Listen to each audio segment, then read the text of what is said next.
Bom, pessoal, dando continuidade ao módulo introdutório do curso de astrologia sob o paradigma do ativismo quântico, a gente parou, né, no primeiro módulo aí de introdução à astrologia e ao ativismo quântico, íamos começar a falar sobre a tipologia junguiana, tá?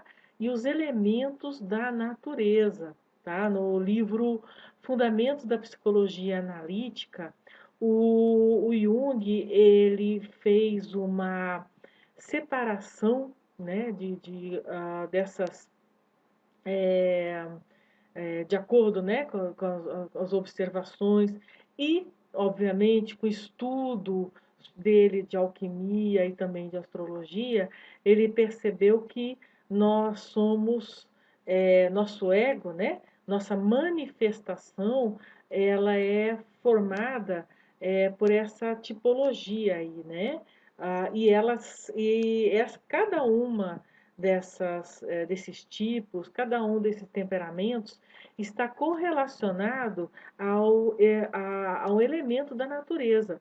Então, por exemplo, sensação, aquela, né, a personalidade que precisa sentir as coisas, perceber o mundo material, mas conectado ao elemento terra, pensamento, a personalidade mais intelectual, elemento ar, intuição, a personalidade mais energética, elemento fogo, e finalmente o quarto temperamento, sentimento, as pessoas que percebem o mundo de uma forma mais emocional e conectadas ao elemento água, tá? Então, com isso, a gente chega né, a partir do Jung, a gente percebe que a natureza tem 4 bases formativas, porque o Jung ele fez essa tipologia, mas essa divisão da natureza, né, por elementos e por energias primordiais já acontece desde a época do filósofo Empédocles, e Aristóteles também deu continuidade a essa divisão. Na árvore da vida, o DNA, também a formação, ou seja, a manifestação no plano físico é feita com base 4. Então, astrologia, DNA, árvore da vida, tudo isso tem essa base 4 a partir da manifestação no plano físico, tá? Então, perceba o seguinte aqui, olha, essa primeira linha aqui, né, é a combinação de duas energias primordiais.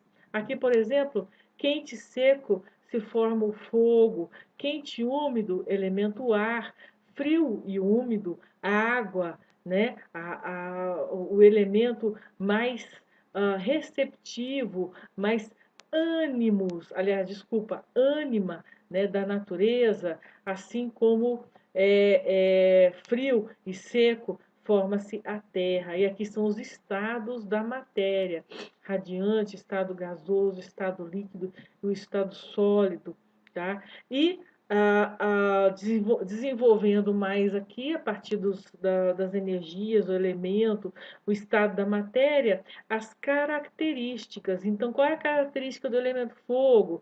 Expansão, movimento, ação. Afinal, nós temos a união de duas energias primordiais positivas, tá? Ou seja, de polaridade positiva, ânimos aqui. As características do elemento ar, tá? Lembra do pensamento, então mente, pensamento, intelecto, relacionamentos, características aqui do elemento água, emoção, introspecção, psique, inconsciente, sensibilidade e finalmente características do elemento terra, matéria, corpo físico, valores, a estabilidade. E percebam que os correspondentes 3, né, signos de cada elemento estão aqui. Signos esses que nós vamos explorar no primeiro módulo aí, presencial,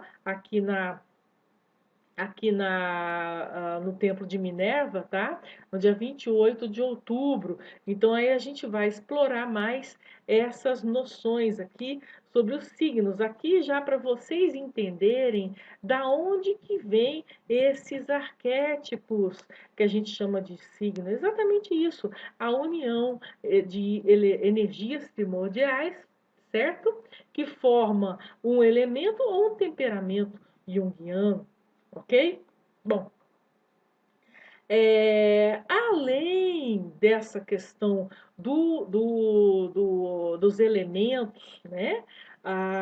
Cada signo tem o seu elemento, cada signo também tem as suas qualidades ou modalidades da natureza.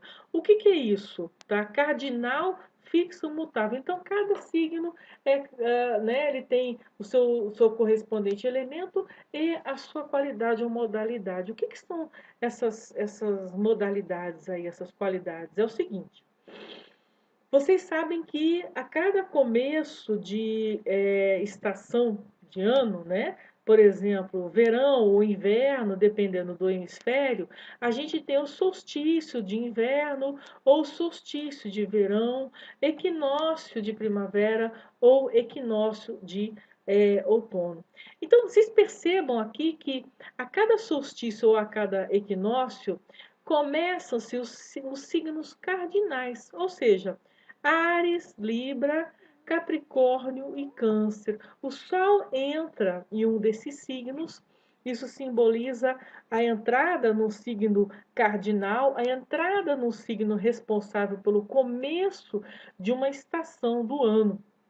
Por isso que eles são signos que iniciam, que irrompem uma novidade, um novo estado da natureza, uma nova qualidade da natureza. São signos iniciáticos, tá? E depois que acontece essa nova estação, né? A natureza vai mudando, o que, que acontece? Depois disso, aparecem os signos fixos, ou seja, depois de Áries vem Touro, depois de Câncer, Leão, depois de Libra, Escorpião, e depois de Capricórnio vem Aquário. Então, esses são 4 signos fixos: Touro, Leão, Escorpião e Aquário. Por quê? Eles fazem essa permanência, eles estabilizam a natureza. Começou o verão, começou a primavera, começou um tempo mais chuvoso, mais seco, neve mais calor. Então, durante o período em que o Sol percorre os signos fixos, a natureza ela se fixa nessa, seja a temperatura, seja as folhas caindo, seja a neve caindo. Então, por isso, os signos fixos. Bom, e os signos mutáveis?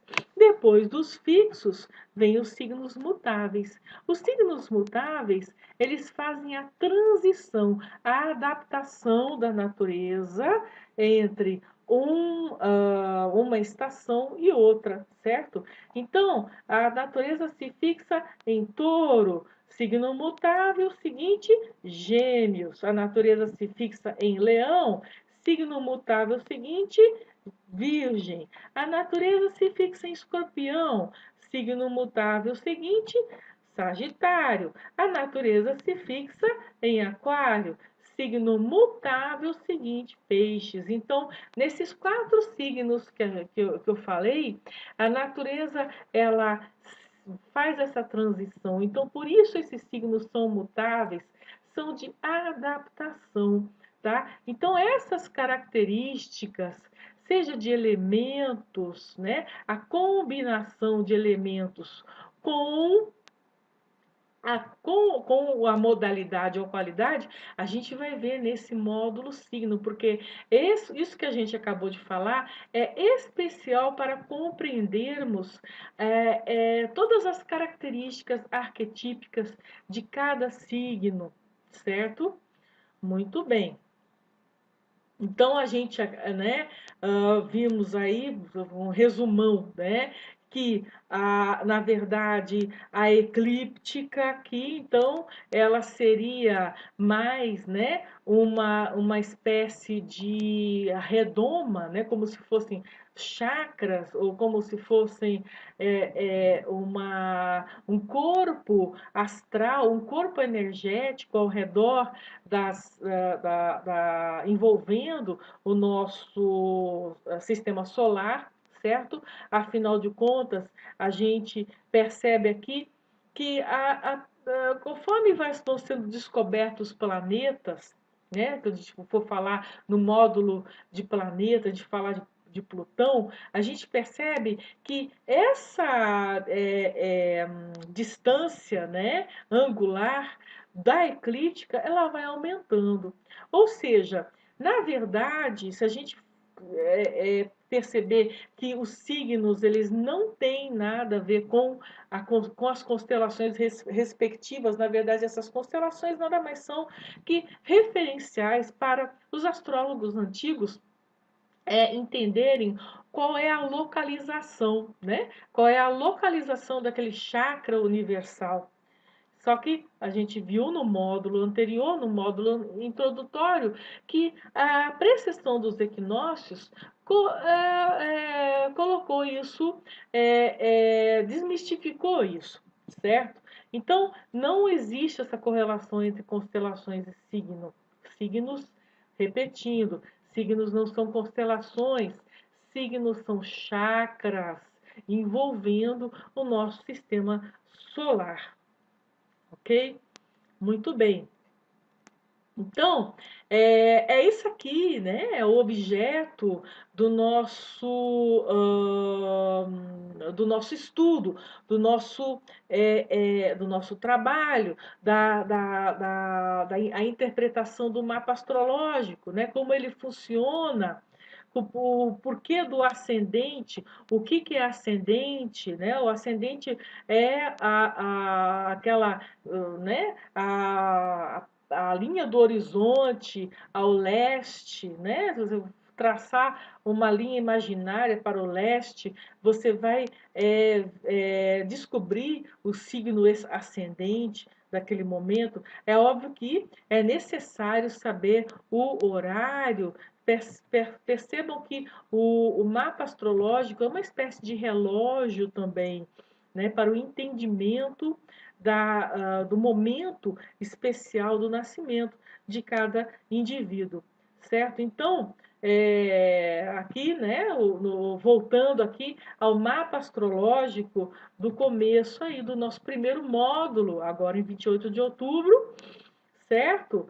Lembrando que a Terra está aqui no centro, olha aqui o ascendente. Então, tudo isso nós vamos aprender. O módulo signo, claro, nós vamos começar a falar sobre cada um dos signos, seu elemento, sua modalidade, se é cardinal, fixo, mutável, as características daquele signo e a forma de cada signo, o potencial de cada signo no seu salto quântico. Essa é a grande diferença. Nós vamos estudar os signos a partir da noção de ativismo quântico. Nós não vamos ver essa dualidade, por exemplo, Áries e Libra fazem parte de um todo. Touro e Escorpião fazem parte de um todo, é um eixo complementar. Então, essa é uma nova visão mais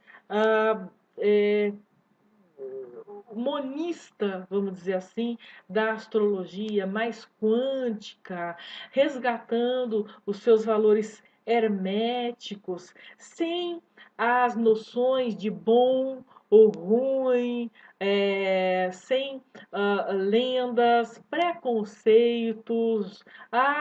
Saturno é ruim, Escorpião é ruim. Então, existem muitos preconceitos e lendas na astrologia, tá? O que nós vamos aprender ao longo principalmente, né, desses módulos básicos, desses módulos iniciais, falando sobre signos, astros, casas e aspectos. Nós vamos aos poucos entendendo e compondo a estrutura básica do mapa astrológico. E podemos até formar uma espécie de frase, né? A partir né? Uma construção assim de uma oração, vamos dizer assim, né? A partir da ação do indivíduo. O que? Os astros. O que o astro faz? Então, o astro, ele é o quê? Então, por exemplo, Mercúrio é como a pessoa pensa, a inteligência, a comunicação. Marte é a atitude, o Sol é a realização, tá? Signos seria o como. Qual é a qualidade daquela ação? Então, por exemplo, um sol em touro, né? A gente viu que touro é um signo de terra, elemento terra, temperamento sensação. Então, como, né? O sol em touro é voltado à sensação, à percepção física do mundo, à estabilidade, porque é um signo fixo, a estabilidade, certo? Agora, mais para frente, a gente vai ver noção de casas, que é a área de atuação. Se a área de atuação é o onde, então vamos pensar aqui, astros, Sol, a realização em touro, realização mediante a estabilidade, mediante o temperamento da sensação, da percepção física, da percepção do valor no mundo, onde casas, por exemplo,